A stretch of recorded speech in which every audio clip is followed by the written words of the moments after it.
Today we will discuss July first week current affairs. तो इसमें हम लोग क्या कवर करने वाले हैं, इसमें हम लोग pre plus mains current affairs करने वाले हैं। इसमें क्या होगा कि प्री के करंट अफेयर्स अलग होंगे और मेंस के करंट अफेयर्स अलग होंगे, जिससे आपकी एक होलिस्टिक प्रिपरेशन होगी करंट अफेयर्स की। अब प्री में होता क्या है कि प्री में भी दो तरह के करंट अफेयर्स आते हैं। एक तो पूरे वन लाइनर होते हैं जिनकी वेटेज लगभग 90% के आसपास होती है, 85 to 90%। और फिर थोड़े से एक डिटेल वाले करंट अफेयर्स आते हैं, जैसे कि एमिशन टारगेट पूछ लेगा, इस टाइप से थोड़ा सा डिटेल में पूछ लेगा, या फैक्टर्स पूछ लेगा, कोई रिपोर्ट है पूछेगा, बताओ ये किस फैक्टर्स पे ये बनती है ये रिपोर्ट। तो इस तरह की चीज़ें जो होती हैं कई सारे करंट अफेयर्स में, तो इस तरह के करंट अफेयर्स को हम लोग डिवाइड करके अलग अलग जो है आज कवर करने वाले हैं। तो काफ़ी इंटरेस्टिंग सेशन होने वाला है, तो पूरा एंड तक बने रहिएगा। चलिए स्टार्ट करते हैं। तो फर्स्ट स्लाइड देखिए, नेशनल डॉक्टर्स डे के बारे में बात करते हैं कि इसको जो है कब मनाया जाता है। तो इसको मनाया जाता है 1 जुलाई। 1 जुलाई यहाँ की बात कर रहे हैं, ठीक है। 1 जुलाई को 1991 से स्टार्ट किया गया था इसको। और ये क्यों मनाते हैं, डॉक्टर BC रॉय जो थे, विधान चंद्र रॉय, उनके कंट्रीब्यूशन जो उनका था मेडिकल फील्ड में, उसको जो है हम लोग ट्रिब्यूट देने के लिए इसको जो है सेलिब्रेट करते हैं। और ये कब से स्टार्ट, ये तो बताया 1991 से। और इनको भारत रत्न भी मिला था, कब, 1961 में इनको भारत रत्न भी मिला था। और इनके बारे में ये चीज़ जान लेते हैं कि जो वेस्ट बंगाल था, वेस्ट बंगाल के CM भी रह चुके हैं। कब से कब तक, 1948 से लेकर के 1962 तक ये वहाँ के CM भी रह चुके हैं। Then senior IPS officer Praveen Sood took over as the new CBI director.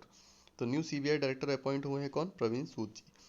और फिर मैरी कॉम जो है, इनको क्या मिला है, global Indian loan global Indian icon of the year award, ठीक है। Global Indian icon of the year award जो है ये मैरी कॉम को मिला है। Next, UK PM Rishi Sunak honours Rajendra Singh Dutt. इनको क्या, किस लिए ऑनर किया गया, क्योंकि ये सेकंड वर्ल्ड वॉर जो था उसमें वेटरन थे, इन्होंने तब के वेटरन है और इन्होंने उसमें जो है फाइट किया था। और इसलिए उनको जो है पॉइंट्स ऑफ लाइट अवार्ड जो है वो दिया गया है। कौन सा अवार्ड दिया गया है, points of light award. Championship में इंडिया ने ईरान को हराया। ये कहाँ हुई थी, ये चैंपियनशिप क्या कहते हैं, एशियन कबड्डी चैंपियनशिप, ये कहाँ हुई थी, बुसान रिपब्लिक ऑफ कोरिया, मतलब कोरिया में हुई थी। और इसमें जो है इंडिया ने ईरान को हरा दिया, ठीक है। Tops clears wrestlers Vinesh Phogat and Bajrang Punia. तो ये लोग ऑलरेडी प्रोटेस्ट में था, तो इसलिए क्या इनको अलाउ नहीं किया जा रहा था किर्गिस्तान एंड हंगरी में ट्रेनिंग के लिए। तो अब इनको जो है अलाउ कर दिया गया, तो कुछ नया नहीं है। ओलंपिक चैंपियन नीरज चोपड़ा जो है, इन्होंने अभी डायमंड लीग टाइटल जो है उसमें उसको जीत लिया है कंजिक्यूटिवली सेकंड टाइम, ठीक है। तो लगातार 2 बार इन्होंने इसको जीता है।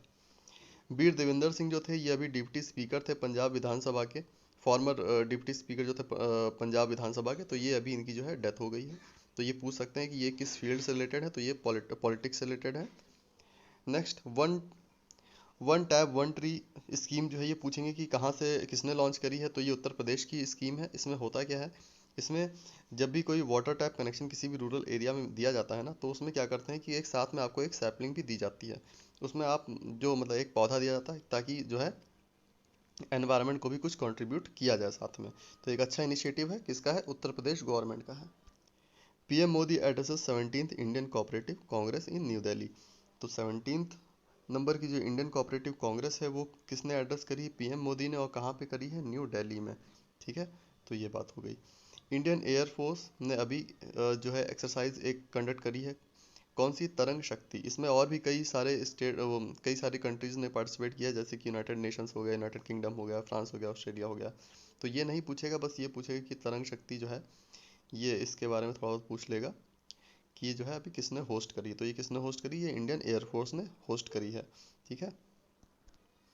नेक्स्ट बात करते हैं, तुर्कमेनिस्तान में अभी क्या किया है इन्होंने, एक अरकड़क करके एक सिटी है, स्मार्ट सिटी है, जिसको अभी इनॉग्रेट किया है, जिसकी कॉस्ट आई है $5 बिलियन स्मार्ट सिटी में बनाने में, ठीक है। और ये एक इनके लीडर थे जिनका नाम था गुरबंगली बेडी मुख मेदेव, ठीक है, ऐसे करके उनका नाम होता है वहाँ पे। तो उनकी याद में जो है ये सिटी को जो है बनाया गया है। किसने बनाया है, तुर्कमेनिस्तान ने, ठीक है, तुर्कमेनिस्तान ने इस सिटी को बनाया है। India's squash player Dipika Pallikal, Karthik and Harinder Pal Sindhu, ठीक है, इन्होंने जो है इन्होंने अभी गोल्ड मेडल प्राप्त किया है। कहाँ पे, Asian squash mixed doubles championship में। ये कहाँ हुई है, वांगजू में हुई है। तो इतनी बात हो गई। अब बात करते हैं नेक्स्ट की। इंडिया ने कुवैत को डिफीट करके सैफ चैंपियनशिप ट्रॉफी जीत ली है, सैफ चैंपियनशिप ट्रॉफी। और ये कहाँ पे इसको कहाँ पे ऑर्गेनाइज किया गया था, इसको बेंगलुरु में ऑर्गेनाइज किया गया था। इतनी सी बात क्लियर है, ठीक है। इंडिया जीती है किसको हरा के? कुवैत को हरा के। कहाँ पे? बेंगलुरु में ऑर्गेनाइज की गई थी। और कौन सी चैंपियनशिप थी ये? SAFF championship trophy 2023। Senior men's cricket selection committee appoints Ajit Agarkar as chairman. तो अजीत आगरकर जी तो हैं, उनको चेयरमैन बना दिया गया है। कहाँ का? Senior men's cricket selection committee, ठीक है, इसका जो है उनको चेयरमैन बना दिया गया है। और AIFF men's and women's footballer of the year 2022-23 में किसको ये दिया गया है? ये है ललियान ज्वाला जांगटे एंड मनीषा कल्याण, ठीक है। इन दो लोगों को जो है, जिनकी फोटो साथ में लगी हुई है, तो इनको जो है AIFF men's women's footballer of the year जो है इनको बनाया गया है। इंडियन टेनिस प्लेयर है, ठीक है। तो ये याद रखना है कि कौन सा इंसान जो है कौन से स्पोर्ट से रिलेटेड है। तो यूकी भामरी जो कि टेनिस प्लेयर हैं, उन्होंने अभी अपना पहला, मेडन मतलब होता है पहला, ATP double title in Spain जीत चुके हैं, ठीक है, जीत चुकी हैं। तो ये जो है ये अभी अपना पहला ATP डबल टाइटल जीत चुके हैं। The head of NATO Jens Stoltenberg, इनको जो है जेंस स्टोलनबर्ग को जो है इनको अभी 1 महीने 1 साल का जो है अभी एक्सटेंशन मिल गया है। तो इनके बारे में थोड़ा सा जान लेते हैं। इनके बारे में क्या, नाटो के बारे में थोड़ा जान लेते हैं। इनके बारे में तो बस ये आएगा कि अभी नाटो के हेड कौन है, तो वही हैं जो पहले थे, इनको बस एक्सटेंशन मिल गया है। और नाटो के बारे में जान लेते हैं कि इसमें इसका फॉर्मेशन कब हुआ था। इसका फॉर्मेशन हुआ था 1949 में। 12 कंट्रीज जो थी उन्होंने मिलकर इसको बनाया था। और इनका जो एम क्या था, एम था कि सोवियत एक्सपेंशन जो है, जो USSR था लास्ट टाइम में, ठीक है, जो अभी टूट गया था, तो USSR के एक्सपेंशन को रोकने के लिए जो है ये इन लोगों ने इसको बनाया था। फिर अभी फ्रांस ने क्या किया है, कंडक्ट किया है Vmax hypersonic glide vehicle test को अभी कंडक्ट किया है इन्होंने। किसने किया है? फ्रांस ने किया है। तो Vmax hypersonic glide vehicle test पूछेगा किसने किया है, तो आप बताएंगे फ्रांस ने किया है। बस इतना ही पूछेगा, इसमें कुछ नहीं पूछेगा। और क्या है, गवर्नमेंट रीअपॉइंट्स तुषार मेहता है solicitor general of India for 3 years. तो 3 इयर्स के लिए इनको जो है तुषार मेहता को रीअपॉइंट कर दिया गया है सॉलिसिटर जनरल की पोस्ट के लिए। साथ में बता दूं कि सॉलिसिटर जनरल जो है वो, उनकी पोस्ट के बारे में हम लोग कॉन्स्टिट्यूशन में नहीं मिलता है देखने। किसके बारे में मिलता है फिर? हम लोग को मिलता है अटॉर्नी जनरल के बारे में और कैग के बारे में मिलता है, इन सब के बारे में मिलता है, लेकिन सॉलिसिटर जनरल के बारे में नहीं मिलता है। तो हो सकता है ऐसे वो दो स्टेटमेंट दे दे, बोले कि बताओ ऐसा होता है कि नहीं, तो हम लोग उस तरह से इसको पढ़ेंगे कि वो नहीं होता है, ठीक है। फिर अभी एक न्यूज़ आई थी बहुत ही क्या कहते हैं क्या कहते हैं उसे, शॉकिंग थी बल्कि एक हिसाब से कहें तो एनसीपी लीडर जो अजीत पवार हैं, उन्होंने क्या किया, वो डिप्टी CM बन गए। कहाँ के? महाराष्ट्र के। और किसके साथ? वो भी एकनाथ शिंदे गवर्नमेंट के साथ, जो कि शिवसेना गवर्नमेंट से जो है, शिवसेना से जो है संबंधित हैं। तो अभी ये हो गया है, अजीत पवार जो है अब कहाँ के डिप्टी CM बन गए हैं? महाराष्ट्र के। फिर मैक्स वर्स्टेपन जो है ये जीत गए हैं ऑस्ट्रेलियन ग्रैंड प्री 2023, ठीक है। ये कहाँ पे हुई थी? ऑस्ट्रिया में हुई थी ऑब्वियसली, ठीक है। ये हो गया। और ब्रजेंद्र नवनीत, इनको अपॉइंट किया गया है as a ambassador of India for 9 months, ठीक है। 9 मंथ्स के लिए किसको किया गया है? ब्रजेंद्र नवनीत को। और WTO के एम्बेसडर को अपॉइंट किया गया है। तो WTO के बारे में थोड़ा सा जान लेते हैं। तो WTO में क्या है कि ये कब ऑपरेशन ऑपरेशन में कब आया था? 1995 में। और मराकेश एग्रीमेंट एक हुआ था 1994 में, उसके अंडर जो है इसको बनाया गया था। और इससे पहले जो एक इंस्टीट्यूशन था जो काम कर रहा था WTO की जगह पे, वो था गैट, ठीक है। जो गैट के बारे में यहाँ दिया है ना, तो गैट इससे पहले काम करता था, लेकिन जब मराकेश एग्रीमेंट आ गया तो मराकेश एग्रीमेंट ने जो है इसको गैट को रिप्लेस कर दिया था। WTO में हम समझ लेते हैं कि इसमें कितने मेंबर्स हैं। तो इसमें मेंबर्स हैं 164, ठीक है, इंक्लूडिंग यूरोपियन यूनियन। तो कई बार ऐसे लिखा होता है कि 163 कंट्रीज प्लस 1 यूरोपियन यूनियन, इस तरह करके भी आएगा, तो कंफ्यूज नहीं होना है इन सब में। फिर 132nd addition of Durand cup जो है वो कहाँ पे ऑर्गेनाइज किया गया है? वो कोलकाता में ऑर्गेनाइज किया गया है। इस पॉइंट की बात कर रहा हूँ, ठीक है। कोलकाता में ऑर्गेनाइज किया गया है। ये किससे रिलेटेड होता है ड्यूरेंट कप? तो ये फुटबॉल से रिलेटेड होता है। और ये एशिया का सबसे पुराना जो है फुटबॉल टूर्नामेंट है, और थर्ड ओल्डेस्ट जो है पूरे वर्ल्ड का, ठीक है। तो ये किससे रिलेटेड है? ये फुटबॉल से रिलेटेड है। तो ये मोस्टली कई बार पूछ लेते हैं कि बताओ ये कप किससे रिलेटेड है, वो किससे रिलेटेड है, रणजी ट्रॉफी, ये वो सब पूछते हैं। तो ये जो है ये कोलकाता में हुआ था और ये फुटबॉल से रिलेटेड है। होम मिनिस्टर अमित शाह जो है, इन्होंने अभी अक्षर रिवर क्रूज का इनॉग्रेशन किया है। कहाँ पे? तो ये किया है साबरमती रिवर में, ठीक है। जैसे अलकनंदा किया था गंगा रिवर में वाराणसी में, वैसे ये साबरमती में किया है अलग ये अक्षर रिवर का। हम्म केमिकल मिनिस्टर मनसुख मांडविया, इन्होंने अभी एक टारगेट बनाया है कि 2025 तक ये क्या करेंगे, 44 crore of bottle of nano urea इसको जो है मैन्युफैक्चर करेंगे। काफ़ी एम्बिशियस टारगेट है और शायद अचीव हो भी जाए। Recently, the Union government has revised the crop residue management guidelines, enabling efficient ex-situ management of paddy straw generated in Punjab, Haryana, UP and Delhi.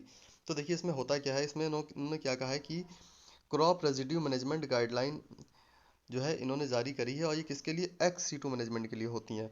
तो एक्स सीटू मैनेजमेंट के बारे में हम लोग अभी समझेंगे आगे। इसको मैंने क्या किया, इसको डिटेल में जो है डिस्कस कर लिया, यहाँ पे तो शॉर्ट में डाल दिया है, क्योंकि इसके बारे में डिटेल में पूछ सकता है, प्री में ही पूछ सकता है, तो इसलिए इसको मैंने क्या किया, इसको डिटेल में मैंने आगे डिस्कस किया है। तो लगे रहिएगा, आगे जो है इसके बारे में हम लोग डिटेल में डिस्कस करेंगे कि इन सीटू क्या होता है, एक्स सीटू मैनेजमेंट क्या होता है। फिर वर्जिन गैलेक्टिक ने अपना जो है पहला मैन मिशन जो है स्पेस में छोड़ दिया है, भेज दिया है, छोड़ क्या दिया है, भेज दिया है। रिचर्ड ब्रांसन जो है वो वर्जिन गैलेक्टिक के वो हैं, फाउंडर हैं। बस इतना ही से जानने लायक चीज़ें हैं, और कोई से जानने लायक कुछ नहीं है। अब बात करते हैं कि स्विट्जरलैंड ने एक कांड कर दिया है। कांड क्या कर दिया है, काम कर दिया है। एक बेली नाम का क्यूट सा रोबोट है, देखिए इसको आप देख रहे होंगे। तो इसका नाम बेली है, हालांकि इसके बिल्कुल बेली फैट नहीं दिख रहा है मुझे, लेकिन इसका नाम बेली है। तो इसको क्या किया है, इसको भेजा है समुद्र के नीचे, कहा है कि आप जाओ वहाँ से क्या करो, पिक्चर जो है आप लेके आओ, और कोई डीएनए वीएनए अगर आप कलेक्ट कर सकते हो तो डीएनए कलेक्ट करो, और अंडर वाटर आप फिल्म करके आओ। तो वो सब चीज़ें जो है कई सारी वहाँ के इकोसिस्टम को बिना डिस्टर्ब किए वहाँ से जो है ये फोटोग्राफ्स और डेटा जितना भी हो सकता है वो लेके आएगा। ये एक एआई बेस्ड रोबोट है। तो बेले कई पूछेगा कि बताओ बेले क्या है जो भी स्विट्जरलैंड डेवलप किया, तो वो क्या है, वो एक रोबोट है, और क्या करने के लिए गया है जो मैंने बता दिया है अभी, ठीक है। फिर मिनिस्ट्री ऑफ डिफेंस ने अभी एमओयू साइन किया है, एग्रीमेंट कॉन्ट्रैक्ट साइन किया है, क्या बनाने के लिए, आईएनएस संकुश बनाने के लिए, जो कि एक सबमरीन है, Mazagon dock ship ship builder limited, और एमआरएलसी जिसका फॉर्म ऊपर दिया हुआ है। तो इन दोनों के साथ जो है अभी कॉन्ट्रैक्ट साइन हुआ है, किसके लिए, आईएनएस संकुश के लिए। स्टार्टअप 20 शिखर समिट अभी कहाँ हुई है, तो ये हुई है हरियाणा गुरुग्राम में। स्टार्टअप 20 शिखर समिट कहाँ, हरियाणा गुरुग्राम में। तमिलनाडु ने अभी क्या किया है, ये इनको टॉप पोजीशन मिल गई है इलेक्ट्रॉनिक एक्सपोर्ट्स में, और सरप्राइजिंगली उत्तर प्रदेश को जो है थर्ड पोजीशन भी मिल गई है, तो काफ़ी बड़ी बात है, ठीक है। तो कर्नाटका सेकंड पे है, थर्ड पे उत्तर प्रदेश है, और फर्स्ट पे है तमिलनाडु। तो ये बहुत ही ज़्यादा इंपॉर्टेंट न्यूज़ है। नेक्स्ट, कोल इंडिया ने जो है पीएम प्रसाद को सीएमडी अपना अपॉइंट कर दिया है, बस और कुछ नहीं जानना है इसमें। चाइना में जो क्यूंग डोंग यू है, इनको क्या किया है, अभी एफएओ का हेड इलेक्ट कर दिया गया है, और एफएओ की स्थापना हुई थी 1945 में, सब जानते हैं। और ये यूएन के अंडर काम करने वाली एक बॉडी है, बस और कुछ नहीं जानना है। नाडा ने अभी सराडो के साथ क्या किया है, एमओयू साइन कर लिया है कि डोपिंग को रोकेंगे मिलके, क्योंकि नाडा का फुल फॉर्म क्या होता है, नेशनल एंटी डोपिंग एजेंसी। और इसने क्या किया है, south Asian regional anti doping organisation के साथ अपना कोऑपरेशन बढ़ाने के लिए उनके साथ एमओयू साइन किया है कि डोपिंग को रोकेंगे स्पोर्ट्स में। कई सारे स्पोर्ट्समैन होते हैं नहीं जो डोपिंग करते हैं, और कई सारे इंजेक्शन लगा के चले जाते हैं, स्टेरॉइड लेते हैं, तो सब चीज़ें उनको जो है मैनेज करने के लिए। श्रावणी मेला 2023 ये कहाँ पे इनॉग्रेट किया गया है, आप बताएंगे। ये हुआ है देवघर में, ठीक है। देवघर में इसको श्रावणी मेला देवघर में करा जाता है, और देवघर कहाँ है, वो है झारखंड में। तो झारखंड के एग्रीकल्चर मिनिस्टर जो हैं उन्होंने अभी जो है इसको इनॉग्रेट किया था, बस इतना ही है, इससे आगे कुछ नहीं पढ़ना है इसके बारे में। नेक्स्ट बात करते हैं, बीसीसीआई अनाउंसर्स ड्रीम 11 टीम बनाइए, है ना। तो उनको जो क्या किया है, उनको कहा है कि अब आप जो है हमको पैसा दीजिए, अब आप नए स्पॉन्सर हैं और हम बायजूस के साथ नहीं खेलेंगे, ठीक है। तो बायजूस जो है अब वो नहीं रहा है इनका स्पॉन्सर, अब स्पॉन्सर रहा है ड्रीम 11। तो बस ये हो गया। नेक्स्ट न्यूज़ है बैंकिंग ऑन वर्ल्ड हेरिटेज, इसका एग्जीबिशन हुआ है दिल्ली में, ठीक है। बैंकिंग ऑन वर्ल्ड हेरिटेज, इसका एग्जीबिशन जो है ये दिल्ली में हुआ है। Renowned children writer and performance poet Michael Rosen जो है, इनको जो है अभी अभी मिल गया है, इनको कौन सा, पेन प्रिंटर प्राइज 2023। तो किसको मिला है, माइकल रोजन को पेन प्रिंटर प्राइज। कनाडा ने अभी क्या किया है कि एक डिजिटल नोमैड स्ट्रेटजी लॉन्च करी है, जिससे कि फॉरेन वर्कर्स जो होंगे ना उनको फ़ायदा मिलेगा। तो इसके लिए ये किसने लॉन्च किया है, ये कनाडा ने लॉन्च किया है। किस लिए, फॉरेन वर्कर्स के लिए। क्या नाम है स्कीम का, डिजिटल नोमैड स्कीम, ठीक है। चीफ मिनिस्टर जगन मोहन रेड्डी ने अभी, जो कि आंध्र प्रदेश के सीएम हैं, पता होगा, ठीक है। तो इन्होंने अभी क्या किया है, जगन्ना अम्मा वोडी स्कीम करके एक स्कीम लॉन्च करी है, जिसमें वो वहाँ की जो विमेन होंगी उनको, या मदर्स होंगी उनको, उनकी क्या कहते हैं, एजुकेशन में उनको मदद करने के लिए और उनका थोड़ा सा सोशल वेलफेयर के लिए उनको जो है ये स्कीम जो है लॉन्च की गई है। उसमें कुछ मॉनेटरी बेनिफिट भी है, तो उनके लिए तो ये स्कीम कहाँ लॉन्च करी गई है, आंध्र प्रदेश में लॉन्च की गई है। ठीक है, step towards promoting education empowering mothers through implementation of the Jagananna Amma Vodi scheme. ठीक है, आरती होला मैनी जो है इनको अभी अभी डायरेक्टर अपॉइंट कर दिया गया है, कहाँ का, United nation office of outer space affairs. तो आउटर स्पेस अफेयर्स के लिए इनको अभी डायरेक्टर अपॉइंट कर दिया गया है। ये इंपॉर्टेंट ना होता अगर ये इंडियन ना होती, लेकिन अब ये इंडियन है तो हम लोग को याद करना पड़ेगा। तो क्या नाम है इनका, आरती। अब ये आरती उतारेंगी किसकी, जितने भी लोग जो है बाहर जाएंगे, मतलब आउटर स्पेस में, उनके लिए जो है जो भी यूनाइटेड नेशन करता है, तो उसमें जो है इनको डायरेक्टर बना दिया गया है। मेटा ने अभी क्या किया है, मेटा ने अपने थ्रेड को जो है लॉन्च कर दिया है। मतलब मेटा ने अपना थ्रेड नहीं, मतलब थ्रेड करके एक प्लेटफॉर्म है, उसको लॉन्च कर दिया है। और थ्रेड में क्या होता है, थ्रेड में एक ट्विटर के जैसा इसका बिल्कुल वो है, जो होता है जिसमें क्या बोलते हैं उसको यार, इंटरफेस जो पूरा इंटरफेस है वो ट्विटर के जैसा है। हालांकि इसमें ये भी चीज़ थी, बहुत लोग कह रहे थे कि लो एक बार जो मैंने लॉगिन कर लिया इंस्टाग्राम से, अब वो मैं अकाउंट डिलीट ही नहीं कर सकता। तो अकाउंट डिलीट नहीं होता इसमें, यह है तो सोच समझ के लॉगिन करना, अगर नहीं यूज़ करना है तो मत बनाना इसमें अकाउंट। फिर नेक्स्ट की बात करते हैं, प्राइम मिनिस्टर नरेंद्र मोदी जो है उन्होंने क्या इनॉग्रेट किया, उन्होंने किया है साई हीरा ग्लोबल कन्वेंशन सेंटर। कहाँ पे, आंध्र प्रदेश में। आंध्र प्रदेश में उन्होंने क्या इनॉग्रेट किया है, साई हीरा ग्लोबल कन्वेंशन सेंटर। 2-3 बार बोल देता हूँ ताकि आप लोग को याद हो जाए। ठीक है, फिर नेक्स्ट की बात करते हैं, नरेंद्र सिंह तोमर ने अभी एक इंटरनेशनल हॉस्टल जिसका नाम है मधुमास, मधुमास नाम से एक इंटरनेशनल हॉस्टल है, उसको कहाँ पे इनॉग्रेट किया है, आईकार में। ठीक है, नेक्स्ट की बात करते हैं, ओलची की हुई वैसी आउटफिट। ये कैसा नाम है, गाना है क्या है।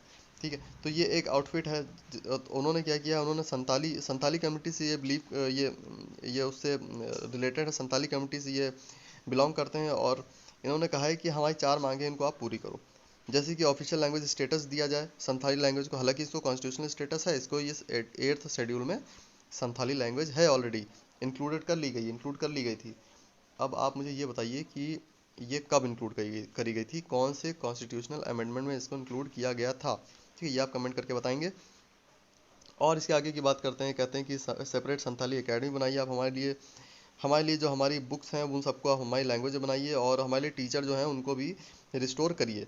तो ये सब इनकी डिमांड है, और ये लोग न्यूज़ में थे तो इसके बारे में थोड़ा सा जान लिया। आप जो है एग्जाम में आएगा तो आप कर लोगे। दीनदयाल योजना, इन्होंने इसके अंतर्गत अभी ई सरस करके एक पोर्टल लॉन्च किया गया है। ई सरस में क्या होता है, जो SHG होते हैं ना, सेल्फ हेल्प ग्रुप्स, तो ये सेल्फ हेल्प ग्रुप्स कुछ कुछ कुछ बनाते रहते हैं। तो इसको जो है ये सब इसमें पोस्ट कर सकते हैं, आप यहाँ से बाय कर सकते हैं। ऐसा ये ई कॉमर्स इनिशिएटिव है एक तरह का, और कुछ ज़्यादा नहीं है, इतनी सी बात है समझने वाली। इसके बारे में, इस स्कीम के बारे में आप डिटेल में समझ सकते हैं, सर्च कर सकते हैं, कहीं पढ़ सकते हैं, अपने नोट्स बना सकते हैं। ठीक है, India UK electric propulsion technology workshop, ये अभी न्यू दिल्ली में हेल्ड हुई थी। ठीक है, अभी चली थी। ठीक है, मतलब इनॉग्रेट, मतलब ऑर्गेनाइज हुई थी। ठीक है, electric propulsion technology workshop. India's first indigenous 700 megawatt nuclear reactor starts commercial operation at the Kakrapar atomic power project in Gujarat. अब ये हमको पता है, ये हम लोग को पता होगा कि काकरापारा जो है वो गुजरात में होता है, लेकिन आपने कहा यह तो बहुत पहले से है भैया, हम आप तो बता रहे हो कि अभी हुआ है। तो अभी क्या हुआ है, अभी एक नया न्यूक्लियर रिएक्टर बनाया गया, और रिएक्टर बहुत सारे होते हैं वहाँ पे। तो वो कई सारे कंट्रीज़ की मदद से बने, जितने पुराने थे ना वो कोई USA की मदद से बना है, कोई कोई जर्मनी की मदद से बना है, तो बहुत सारे है ना पूरे इंडिया में। तो बहुत लोग की ना किसी मदद से बना है। तो ये वाला इंडिजिनसली बना है पूरा पूरा, मतलब मेक इन इंडिया वाला सीन है इसमें, समझ ना। तो इस तरह से, तो ये वाला जो है अभी गुजरात में इसका इनॉग्रेशन हुआ है। और IDFC फर्स्ट बैंक और IDFC लिमिटेड, अब इन दोनों का मर्जर हो गया, बैंक पे बैंक मर्ज होते ही चले जा रहे हैं, जॉब कहाँ जाएंगी। तो ये जो है अभी IDFC भी मर्ज हो गया, अभी HDFC लिमिटेड ये मर्ज हो गया था ना HDFC में, तो वो भी एक था। फिर श्रीलंका पाटिल जो है उनका क्या हुआ, ये जो है become the first cricketer to be a part of Caribbean Premier League. जैसे यहाँ IPL होता है वैसे कैरेबियन प्रीमियर लीग होता है। तो उसमें पहली महिला जो है वो हुई, फर्स्ट इंडियन क्रिकेटर इवन, तो श्रीलंका पाटिल। फिर लेफ्टिनेंट जनरल MU नायर जो हैं, ये जो है नेशनल साइबर कोऑर्डिनेशन सेंटर के जो है ये हेड अपॉइंट कर दिए गए हैं, किसके, NCCC। ठीक है, नेशनल साइबर कोऑर्डिनेशन सेंटर, क्या नाम है इनका, MU नायर। इन्होंने रिप्लेस किया राजेश पंत को, इंपॉर्टेंट नहीं है। The department of telecommunication has launch Bharat 6G alliance, ताकि कोलैबोरेशन हो सके वायरलेस टेक्नोलॉजी में। है, तो इतना ये भी इंपॉर्टेंट नहीं है, डाल दिया है क्योंकि न्यूज़ में था। तो मैं सोच रहा हूँ कि वीकली में कुछ छूटे ना एटलीस्ट, क्योंकि मंथली में छूट जाती हैं चीज़ें, छूट के जाती हैं, वो इंपॉर्टेंट नहीं होती हैं। अब एक दो करंट अफेयर इधर उधर से आ जाते हैं। तो अब नेक्स्ट है कि अफगानिस्तान को क्या किया गया है कि इन्होंने कहा है कि लीस्ट पीसफुल कंट्री है अफगानिस्तान, एकदम बेकार है, वहाँ जाने वाला नहीं है, तालिबानी पकड़ लेंगे, तो एकदम लीस्ट पीसफुल है। और ये किसने कहा? ये कहा है ग्लोबल पीस इंडेक्स रिपोर्ट दो 2023 ने। तो इसमें चलो अफगानिस्तान के बारे में तो ये कह दिया, इंडिया के बारे में कहा है कि आप जो है 126 पोजीशन में है, बहुत खुश मत होइए आप लोग, ठीक है, आपकी कोई पोजीशन बहुत बढ़िया नहीं है, तो इसको जो है आप लोग सुधारिए। 126 पोजीशन है आउट ऑफ 163 कंट्रीज। और इस रिपोर्ट का नाम है ग्लोबल पीस इंडेक्स रिपोर्ट। कौन जारी करता है? इकोनॉमिक्स एंड पीस करके एक है इंस्टीट्यूट, तो वो इसको जो है लॉन्च करता है। चंडीगढ़ यूनिवर्सिटी जो है पहली नंबर पे है प्राइवेट यूनिवर्सिटी में, बस इससे ज़्यादा कुछ नहीं है। और बाकी आईआईटी बॉम्बे है, वो नंबर 1 रैंक की है इंडियन पब्लिक इंस्टीट्यूट में, बस और कुछ ज़्यादा है नहीं इसमें। अदिति तटकरे जो है ये पहली वुमेन मिनिस्टर बनी है, किसमें? जो अभी गवर्नमेंट बनी है एक नाथ शिंदे की, जिसमें वो चले गए हैं अजीत पवार। तो ये सब जो है, तो अभी ये पहली वुमेन मिनिस्टर बनी है वहाँ पे, किसमें? एक नाथ शिंदे लेड गवर्नमेंट है, शिवसेना वाली। Iran has become the new permanent member Shanghai SCO का मेंबर कौन बन गया? अभी ईरान बन गया है, और इंडिया ने इसको होस्ट किया था, है ना।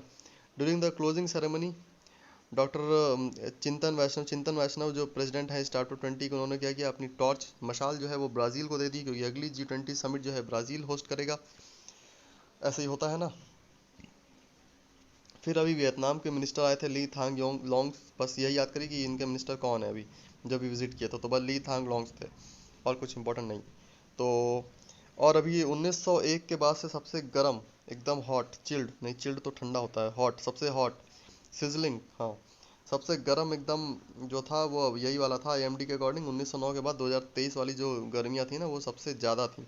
जून, मतलब जून जून की बात करें तो सबसे गर्म जून जो था वो यही वाला जून था, एकदम सिजलिंग हॉट डिश की तरह। Recently Egypt and Turkey have appointed ambassador to each other capital. उन्होंने क्या किया कि अपने अपने कैपिटल में, इजिप्ट एंड टर्की ने, इन आपस में बन नहीं रही थी, तो आपस में एम्बेसडर नहीं थे इनके यहाँ, तो इन्होंने कहा कि हम लोग अपना आपस में अब जो है एम्बेसडर जो है अपॉइंट कर लेते हैं। और इन्होंने अपने डिप्लोमेटिक रिलेशंस जो थे वो फिर से रिस्टोर कर लिए। किसने किसने कर ली? इजिप्ट और टर्की ने। लड़ रहे थे अब तक, अब नहीं लड़ेंगे। In a surprising move national commission for scheduled tribe chairman, जो जिसके चेयरमैन थे हर्ष चौहान, इन्होंने क्या किया? अभी रिजाइन कर दिया, जबकि इनके 8 मंथ जो थे वो लगभग लेफ्ट थे, बचे हुए थे। अब इन्होंने क्यों रिजाइन किया वो तो अब यही जाने। लेकिन आप ये जानते हैं कि ये एनसीएसटी जो है वो किस आर्टिकल के अंडर आता है, और ये आर्टिकल के अंडर आता भी है कि नहीं आता है, कॉन्स्टिट्यूशनल बॉडी है कि नहीं है, ये आप जो है हमें आप कमेंट सेक्शन में बताएंगे, ठीक है। जिमैक्स हमको पता है जापान और इंडिया के बीच होता है, ये हुआ है विशाखापट्टनम में, विशाखापट्टनम में नहीं, मतलब विशाखापट्टनम के कोस्ट पे, ठीक है, क्योंकि मैरिटाइम एक्सरसाइज है ना, तो मैरिटाइम एक्सरसाइज तो कोस्ट पे होती है ना, ज़मीन पे थोड़ी हो जाएगी कि शिप लेके पहुंची ज़मीन पे, ऐसा नहीं होता, ठीक है। दुड़िया करके एक है मराठी नॉवेल है, इसको जो है इंग्लिश में ट्रांसलेट किया है नदीम खान ने, और विश्वास पाटिल जो है इसके ओरिजिनल राइटर हैं, जो ओरिजिनली इसको मराठी में लिखा गया था, तो इसको जो है साहित्य अकेडमी अवार्ड मिला था। तो ये बात याद है कि इनको साहित्य अकादमी अवार्ड मिला था इस दुड़िया नाम की एक बुक को। इसको जो है विश्वास पाटिल ने लिखा था। पाटिल लोग जो होते हैं महाराष्ट्र साइड ही होते हैं, तो कभी कभी ऐसे भी गेस किया करिए, पाटिल करके दे रखा है ऑप्शन में, महाराष्ट्र का होगा, ठीक है। तो ऐसे ही इंग्लिश जो है नदीम खान ने इन्होंने कर दी थी ट्रांसलेट। आधव अर्जुना जो है वो बास्केटबॉल फेडरेशन के प्रेसिडेंट बन गए हैं, बस इतना याद करना है कौन बन गए हैं, आधव अर्जुना। उड़ीसा गवर्नमेंट ने अभी मो जंगल जामी योजना, मो करके जो मो बस सेवा, ऐसे मो जंगल, ऐसे करके बहुत सारी इंस्टीट्यूट वो सब उड़ीसा वाले ही होते हैं, ठीक है। मो लगाते समझ लो उड़ीसा, उड़ीसा तो मो हो गया उन्हें अब, तो इसलिए मो लगा देते हैं आगे। तो ये स्कीम किस लिए है? At boosting forest right among tribals and forest developers across the state, ठीक है। तो फॉरेस्ट राइट के लिए कि आप वहाँ पे ड्वेलिंग कर सकते हैं, आप वहाँ से थोड़ा बहुत सामान अंदर से ले सकते हैं, लकड़ी वकड़ी, जानवर नहीं, लकड़ी वकड़ी, ठीक है, सामान लेते तो जानवर ले लिया अंदर से, ऐसा नहीं, ठीक। Greater Chennai police has establish drone police unit, drone police unit किसके लिए होगी? सर्विलांस के लिए होगी ऑब्वियसली, क्योंकि ड्रोन लगा हुआ है किसने किया है? चेन्नई ने, क्योंकि चेन्नई में बहुत ट्रैफिक होता है यार, तो क्या करेंगे वो लोग? कहेंगे हम ड्रोन से ही देख लेंगे, हम क्यों गाड़ी लेके जाएं। तो इसलिए इन्होंने क्या किया? इन्होंने कहा कि हम ड्रोन पुलिस यूनिटी बना देंगे पूरी, ड्रोन से ही सब देख लेंगे, हम लोग को रोड पे चलना पसंद नहीं है कि फंस जाते हैं। ऐसी एक न्यूज़ ऐसी चलती रहती है, पता नहीं ट्रू है कि फॉल्स है। वो लोग कहते हैं कि गए थे चेन्नई में, तो एक टेररिस्ट अटैक करना था, तो वो टेररिस्ट तो फंस गया, ट्रैफिक में ही फंस गया, तो वो अटैक ही नहीं कर पाया, सही टाइम पहुंच ही नहीं पाया वहाँ पे। तो टेररिस्ट अटैक जो है ऐसे भी हो जाता नाकामयाब, तो है ना। विडम्बना। तो होम मिनिस्टर अमित शाह जो है virtually let the foundation stone of countries first cooperative run सैनिक school.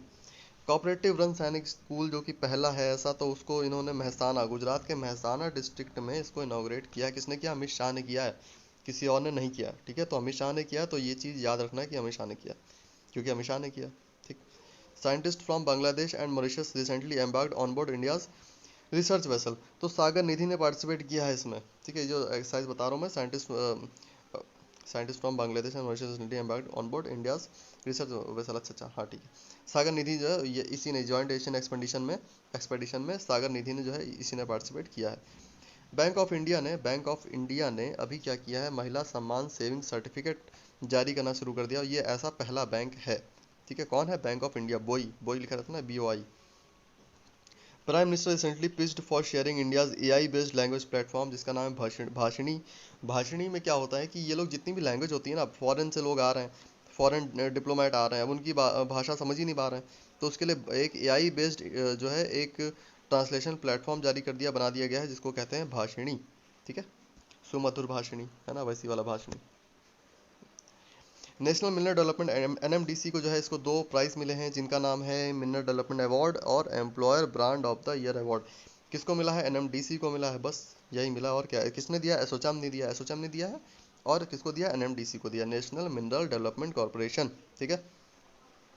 Indian pair Priyansh and Avneet Kaur won gold in a junior mixed team compound event in the final of the world archery youth championship in Limerick island. ठीक है, Ireland, जो कि Ireland की जगह है, तो वहाँ पे जो है इन लोगों ने गोल्ड जीता है। और जूनियर मिक्स्ड है, इतना इंपॉर्टेंट नहीं है, लेकिन एक बार माइंड में रहेगा तो आ जाएगा, तो कर लेंगे। ठीक है। Fourth edition of space economy leaders meeting to begin in Bengaluru. Space economy leader meeting कहाँ होगी? बेंगलुरु में होगी। ठीक है, बेंगलुरु में होगी। अब बात करते हैं हम लोग थोड़ा सा डिटेल वाले करंट अफेयर पे, कि जो मर्जर हो जाते हैं कैसे हो जाते हैं, कैसे क्या हो जाता है। तो मर्जर ऑफ HDFC लिमिटेड और HDFC बैंक, इन दोनों का मर्जर हो गया। ये कुछ डिटेल्स हैं कि मर्ज होने के बाद इनकी कैपिटल जो है कितनी बन गई है। तो लगभग 25.61 लाख करोड़ रुपए जो है इनके पास हैं। ठीक है, हम ही लोग के पास नहीं है, तभी तो पढ़ाई कर रहा है। ठीक है। तो अब इसमें क्या होता है, जो गाइडलाइंस होती है ना अमेलगमेशन के लिए, कोई प्राइवेट सेक्टर बैंक जो होता है उसको जब अमेलगमेशन होता है, तो उसके लिए कुछ गाइडलाइंस जारी होती हैं। कुछ गाइडलाइंस जारी क्या होती है, कुछ गाइडलाइंस ऑलरेडी हैं, और उसको अलाउ अलाउ करना या ना करना वो RBI के अंडर आता है। ठीक है, RBI has discretionary authority to authorise the voluntary merger of 2 banks entity. ठीक है, 2 बैंकिंग एंटिटी। तो RBI के ये डिस्क्रिशनरी अथॉरिटी होती है, और अगर कोई मर्जर होता भी है तो उसके बारे में कुछ जो प्रोसीजर दिया हुआ है वो दिया है section 44 of the banking regulation act 1949 में। ठीक है, बहुत ढूंढ कर निकाला। ठीक है, तो ये कहीं मिलेगा नहीं, तो ये सब चीज़ें थोड़ा सा देखा ना, कई बार कि सेक्शन पूछ लेते हैं। कोई चीज़ अगर बहुत न्यूज़ में है, वो आपके सिलेबस में नहीं है ना अगर, तो वो करंट अफेयर से सेक्शन निकाल के पूछ लेते हैं कई बार, कि बताओ, या कई बार बोले धारा 144 बताओ IPC है किसकी है ना, IPC CRPC CPC किसकी है बताओ। तो कई बार इस तरह क्वेश्चन पूछ लेते हैं, तो इसलिए मैंने इसका सेक्शन ढूंढा कि सेक्शन जो है वो सेक्शन 144A के अंडर ही सब आता है। तो एक बार माइंड में रखिए, क्योंकि बहुत मर्जर हो रहे हैं ना। Scheme for financial assistance for veteran artist. Veteran artist वो हैं जो बहुत पहले से बहुत बुढ़े हो चुके हैं, बहुत पुराने आर्टिस्ट हैं, बहुत क्या कहते हैं, बहुत सीजनड हैं, जिनको बहुत कुछ आता है। तो लेकिन जब वो बुढ़े हो जाते हैं तो उनको कुछ होता नहीं करने के लिए, हाथ पैर काम उतने अच्छे से करते नहीं हैं अब, और वो बिल्कुल जैसे बेरोजगार भी हो जाते हैं, और कुछ पैसा वैसा, कुछ फाइनेंशियल कंडीशन भी उनकी अच्छी नहीं होती है। तो उसके लिए मिनिस्ट्री ऑफ कल्चर ने कैनरा बैंक के साथ मिलके ये एक स्कीम लॉन्च करी है, जिसको कहते हैं scheme for financial assistance for veteran artist. तो ऐसे आर्टिस्ट को जो है ये 6,000 रुपये पर मंथ जो है देंगे, 6,000 रुपये पर मंथ देंगे to artist and scholars above 60 year. ठीक है, तो 60 साल से ऊपर होने चाहिए वेटरन, मतलब वेटरन होंगे या अगर 60 साल से ऊपर तो बहुत टाइम से ऐसा काम कर रहे होंगे। और एक नोटेबल जो है, एक नोटिसिएबल जो है कंट्रीब्यूशन किया हो उन्होंने अपने ज़िंदगी में। ठीक है, तब जो है उनको ये सब मिलेगा। फिर बात करते हैं report on children and armed conflict. ठीक है, ये रिपोर्ट अभी UN जारी करता था हर बार। इसमें कुछ कंट्रीज़ के नाम ऑलरेडी मेंशन है, जैसे कि democratic Republic of Congo, Israel, फिलिस्तीन हो गया, Somalia, Syria, Ukraine, Afghanistan, Yemen, इस जैसे कंट्रीज़ थे। साथ में इंडिया भी था, कितना बेकार लगेगा सोचो, इस तरह की कंट्रीज़ हैं, उसकी उस लिस्ट में एक इंडिया भी है। तो इस लिस्ट से जो है अभी इंडिया को बाहर कर दिया गया है। और 2000 के बाद से जो है पहली बार जो है इंडिया को अब रिमूव किया गया है इस लिस्ट से। इसमें ये था कि चिल्ड्रन को रिक्रूट करते थे फोर्सेस में, जो कि मतलब जो आर्म में डील करती थी ऐसी फोर्सेस, तो उसमें जो है चिल्ड्रन को कई बार इंक्लूड कर लिया जाता था। तो ये कि तो इसका जो है यूएन जो है इसका विरोध करता था, तो इसलिए ये लिस्ट जारी करता था उसमें हमेशा, ठीक है। तो इंडिया का नाम भी इसमें डाल दिया जाता था हर बार। तो इंडिया ने इसका जो है प्रोटेस्ट किया इसके लिए, और इंडिया को अब निकाल दिया गया है। इसका ऑब्जेक्टिव क्या होता है इस रिपोर्ट का, जान लीजिए। Objective is to strengthen the protection for of children affected by armed conflict, raised awareness, promote the collection of information about the right plight of children affected by war, ठीक है। तो जो वॉर से affected children होते हैं उनका दुख दर्द इन सब के लिए जो है ये उसको एड्रेस करता है, और इसलिए ये रिपोर्ट निकाली जाती थी।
अब बात करते हैं American bald eagle was removed from the endangered species. इनकी पॉपुलेशन काफ़ी कम हो रही थी शुरू में, तो अब जो है इनकी पॉपुलेशन अब स्टेबल है, अब इनको जो है उस स्टेटस की ज़रूरत नहीं है, तो अब इसको निकाल के लीस्ट कंसर्न की लिस्ट में डाल दिया गया है। अब ये बहुत ज़्यादा इंडेंजर्ड स्पेशीज़ नहीं रह गई है, ठीक है। बीच में बहुत कम हो गए थे इनके बहुत शिकार होता था इनका, तो इसलिए इसको उस लिस्ट में डाल दिया गया था। देख लेते हैं कि ये पाए कहाँ जाते थे। ये मोस्टली नॉर्थ अमेरिका में पाए जाते थे, और इनका एक बहुत कम होने का पता रीज़न ये था कि डीडीटी जो है, डीडीटी की एक इंजेक्शन आता है, जो कभी गाय को अगर फीवर वीवर हो जाता है ना, तो डीडीटी का इंजेक्शन दिया जाता था, और अगर वो गाय वाय मर जाती थी तो वो गाय के अंदर अब उसको डाल दिया कहीं खुले में, ठीक है। तो कोई ईगल ईगल खा रहा है, ईगल खा रहा है, वो खा रहा है, क्या कहते हैं, नाम नहीं याद आ रहा, अरे होता नहीं यार, गिद्ध गिद्ध, ये सब खाते थे, वल्चर इसको बोलते हैं। तो वो सब खाते थे, तो वो सब मर जाते थे। डीडीटी उनके लिए बहुत ज़्यादा हानिकारक होता था, वो अपने उड़ने की स्ट्रेंथ खो देते थे, उनके पर लटक जाते थे एकदम, तो ये सब चीज़ें हो जाती थी डीडीटी से। तो इसलिए जो है इसके जब से बैन हुआ है ना डीडीटी का, तो डीडीटी बैन हो गई, तो लोगों को मिलती नहीं, तो गाय को लगाते नहीं, और गाय को लगाते नहीं तो वो लोग गाय को खाते नहीं, मतलब उस तरह की गाय नहीं खाते, वैसा तो खाते हैं, ठीक है। तो ये सब चीज़ें हो गई, तो इससे जो है अब इनकी पॉपुलेशन जो है स्टेबल हो गई है, और ये पाए जाते हैं नॉर्थ अमेरिका में मोस्टली, कनाडा हो गया, एंड यूएस हो गया, एंड मैक्सिको हो गया, तो इस जगह पे मोस्टली पाए जाते हैं, ठीक है। नॉर्दर्न मैक्सिको में, मतलब जितना ऊपर जो नॉर्थ का एरिया है ना नॉर्थ अमेरिका में, तो वो जगह में पाए जाते हैं। अब मैक्सिको के बिल्कुल नीचे से तो वो सदर्न अमेरिका स्टार्ट हो जाता है, तो वहाँ पे नहीं, मैक्सिको के नॉर्थ साइड में, और कनाडा में, और जो है यूएस में। अब इसका स्टेटस जो है वो है लीस्ट कंसर्न, ठीक है। लीस्ट कंसर्न स्टेटस इसका जो है चेंज करके कर दिया गया है। बहुत लंबा लेक्चर हो गया। अब बात करते हैं aspartame can be declared carcinogenic by WHO. तो डब्ल्यूएचओ जो है वो प्लान कर रहा है कि एस्पार्टेम को जो है कार्सिनोजेनिक जो है डिक्लेयर कर दिया जाए। ये हार्मफुल होता है क्योंकि ये एक आर्टिफिशियल स्वीटनर है, और ये कम से कम 200 टाइम्स स्वीटर होता है देन द नॉर्मल सुक्रोज, जो कि कॉमन शुगर होती है, जो हम लोग डेली यूज़ करते हैं, चाय में डालते हैं। सोचो, जब कहते हैं कि हम लोग इस शुगर को भी इग्नोर करने को कई बार कहा जाता है, तो ये शुगर कितनी ज़्यादा हार्मफुल होगी। और ये हार्मफुल तो मतलब उस सेंस में तो नहीं है खैर, लेकिन ये क्या करती है, पेट में एसिडिटी क्रिएट करती है, H2SO4 डाइल्यूटेड बना देती है, तो इस तरह से ये जो है काफ़ी हार्मफुल होती है। शुगर तो नहीं बढ़ाती है ये कई बार, लेकिन ये अदर सेंस में काफ़ी हार्मफुल हो जाती है। तो इन चीज़ों को जो है कार्सिनोजेनिक डब्ल्यूएचओ जो है डिक्लेयर करने को सोच रहा है, और हो सकता कर भी दे, ठीक है। अब देख लेते हैं कि ये बनता कैसे है। तो ये अमीनो एसिड से बनता है, एक होता है एस्पार्टिक एसिड, एक होता है फिनिलैलेनिन, ठीक है। इस इन दोनों चीज़ से मिलकर जो है ये बनता है। अमीनो एसिड किससे बनता है? अमीनो एसिड जो होते हैं वो मोस्टली प्रोटीन से बनते हैं, जितने प्रोटीन से अमीनो एसिड जितने भी होते हैं वो सब प्रोटीन से ही बनते हैं, तो ऐसा कुछ इसमें नया है नहीं। लगभग 100 से ज़्यादा कंट्रीज जो हैं उन्होंने इसको जो है अभी परमिशन दे रखी है यूज़ के लिए, लेकिन जैसे ही डब्ल्यूएचओ ये रिपोर्ट बनाएगा और इसको अगर कार्सिनोजेनिक डिक्लेयर कर देगा, तो बहुत सारी कंट्रीज जो हैं धीरे धीरे इसको जो है यूज़ करना, इसको बैन करना शुरू कर देंगी, ठीक है। अब आएगा ये आपका वो टॉपिक जो आप कह रहे थे कि इसको जो है आगे डिस्कस करेंगे हम लोग, ठीक है। तो क्रॉप रेजिड्यू मैनेजमेंट गाइडलाइन जो है अभी आई हैं, और इसमें फोकस किया गया है एक्स सीटू मैनेजमेंट के ऊपर। एक्स सीटू मैनेजमेंट ये होता है कि देखिए, दो तरह का मैनेजमेंट होता है। जो भी ये क्रॉप रेजिड्यू होता है, क्रॉप रेजिड्यू होता है कि पहले ये जान लेते हैं कि क्रॉप रेजिड्यू क्या होता है। तो क्रॉप रेजिड्यू वो होता है, जैसे आपने खेती करी, आपने पैडी की खेती करी, अब पैडी के बाद आपने उसमें से धान निकाल लिया, मतलब जो भी था आपने उससे निकाल लिया, फिर उसके बाद वो जो है पूरा पेड़ लगे हुए वो अभी भी। अब तो वो पेड़ आपके काम रहे नहीं, आपको जो निकालना था उसमें से आपने वो निकाल लिया। अब उसको क्या करते थे, इतना टाइम बचता नहीं था दो साइकिल के बीच में कि उसको एक एक करके निकाला जाए, या हल वल चला के उसको अच्छे से जुताई करके उसको हटाया जाए, इतना टाइम रहता नहीं था उखाड़ने का। तो उसको ये लोग क्या करते हैं, उसको उस पर आग लगा देते हैं सीधा। तो आग लगा के उसको सीधा वो उसी में कंपोस्ट बन जाता था, उसी में वो पूरा गायब हो जाता था। आग लगा दिया तो अब तो ब्लैक हो गया पूरा, वो उसी ज़मीन में रह गया। तो उनके लिए थोड़ा इजी होता था, लेकिन इससे होता क्या था कि कार्बन एमिशन बहुत होते थे, पॉल्यूशन बहुत होता था। पराली जलने से बहुत ज़्यादा पॉल्यूशन होता है, क्योंकि एक तो वो क्रॉप हरी होती है, और किसी भी आप हरी चीज़ को जब जलाते हैं ना, तो कार्बन एमिशन बहुत होता है। कभी भी आप कोई हरा पत्ता जला के देखिए, बहुत धुआं निकलेगा। वहीं आप एक सूखी लकड़ी जलाइए, तो उससे बहुत कम धुआं निकलेगा। तो ये चीज़ होती है। तो ये होता है रेजिड्यू। अब बात करते हैं कि इसमें मैनेजमेंट कैसे होता है।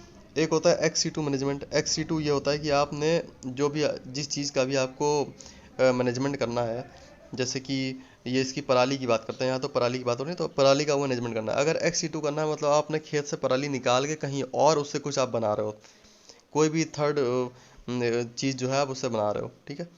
लेकिन अगर इन सीटू की बात होती है तो इन सीटू में यही मैनेजमेंट जो हो गया ना कि या तो जला दिया, नहीं तो उसको कंपोस्ट बना दिया, उसको काट के उसी में डाल दिया, लेकिन काट के, ठीक है। जला रहे हो वो भी एक तरह का है तो मैनेजमेंट ही, इन सीटू ही है, लेकिन वो सही नहीं है, वो क्या कहते हैं सस्टेनेबल नहीं है, ठीक है। तो सस्टेनेबल मैनेजमेंट के लिए आपने उसको काट के अगर आप उसमें डाल दोगे तो वो भी कंपोस्ट ही बनेगा और वो भी अच्छा ही बनेगा। तो वो एक हो गया इन सीटू। XC2 में जैसे कि एथनॉल आपने बना लिया, आपने पैडी की फसल उठाई यहाँ से और लोग आए और आपसे लेके चले गए, आपने उससे क्या किया, एथनॉल बनवा लिया, तो ये हो गया XC2।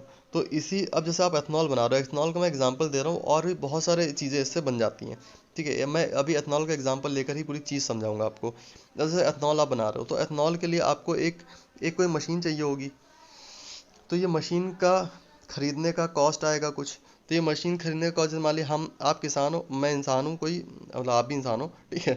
तो आप किसान हो और मैं कोई ऐसा इंसान हूँ जो यहाँ पे ये करना चाहता है, इसको इसको जो है मैनेज करना चाहता है XC2 में, इससे जो है एथनॉल बनाना चाहता है, लेकिन मेरे पास पैसा नहीं है। लेकिन गवर्नमेंट ये जानती है कि अगर मैं इससे एथनॉल बनाऊंगा तो आपकी ये प्रॉब्लम सॉल्व हो जाएगी, ये जो आप इन सीटू करते हो मैनेजमेंट, ये प्रॉब्लम सॉल्व हो जाएगी। तो गवर्नमेंट क्या करेगी, गवर्नमेंट कहेगी कि आप हमसे पैसा ले लो, आप जब मशीन लेके आओ लोन ले लो, और लोन लेकर आप मशीन खरीद लो और फिर उसके बाद जो है आप आराम से इससे एथनॉल जो है बनाओ। तो मैं क्या करूँगा, मैं सिंपल गवर्नमेंट की मदद से अपना जो है अपना सारा प्रोग्राम चला लूँगा और दोनों का फ़ायदा, तीनों का फ़ायदा हो जाएगा, ठीक है। एनवायरनमेंट भी सही, फार्मर भी खुश और हमारे पास एथनॉल भी आ गया, हम एथनॉल बेचेंगे, ठीक, क्योंकि एथनॉल ब्लेंडिंग तो हो ही रही है बहुत ज़्यादा उसमें पेट्रोल में, ठीक। तो इसमें सबका फ़ायदा। तो इसीलिए क्या किया है इन्होंने, कहा है कि ये मैं पढ़ के बता देता हूँ, मैं समझा तो सब दिया, मैं एक बार लाइन बाय लाइन भी बता देता हूँ, ठीक है। As per revise guideline techno commercial pilot project for paddy straw supply chain will be established under bilateral agreement between beneficiary और एग्रीगेटर, जो कि होते हैं farmer, rural entrepreneurs, cooperative society, FPOs and panchayat, and industries utilising the paddy straw. तो जो industry जो paddy stock utilise करना चाहती हैं वो इंडस्ट्री इन सबसे जो है कांटेक्ट कर लेंगी, और जो करना होगा उसका आपस में मिलकर इनको जो पैसा देंगे फार्मर्स को कि देखो हम तुम्हारा पैडी लें तो हम तुमको पैसा देते हैं, और बाकी सब इनका मैनेजमेंट भी हो जाएगा। तो इस तरह से जो है इसको मैनेज करने की गाइडलाइन आई है। तो आई होप आपको समझ में आया होगा कि इसमें क्या होता है। तो आज के लिए इतना ही रखते हैं, हो गया है आपका इतना सब, ठीक है। बाकी अभी और करंट अफेयर आएगा, अभी लूसेंट की सीरीज चलेगी, और लूसेंट में आपको हिस्ट्री, पॉलिटी, ज्योग्राफी पूरी लूसेंट रटा दूंगा। उसमें क्या है, तमिलनाडु बोर्ड वाली जो NCERT होती है ना, लूसेंट वाले उसको जो है उसमें ऐड करके बनाते हैं, तो आपकी NCERT भी हो जाएगी लूसेंट से। और आप लगभग जितने वनडे एग्जाम जो आते हैं या स्टेट पीस आते हैं उसमें के लगभग लगभग क्वेश्चन जो है सब लूसेंट से ही आते हैं मोस्टली। तो ये आप लोग करा देंगे, इसको PDF भी दे दूंगा, PDF टेलीग्राम से ले लीजिएगा इसकी, आपको नीचे चैनल का लिंक डाल दूंगा मैं टेलीग्राम चैनल का, वहाँ जुड़ जाएगा, इसकी PDF ले लीजिएगा और मस्त जो है पढ़ाई करते रहिए, ठीक है। तो आज के लिए टेक केयर, गुड बाय।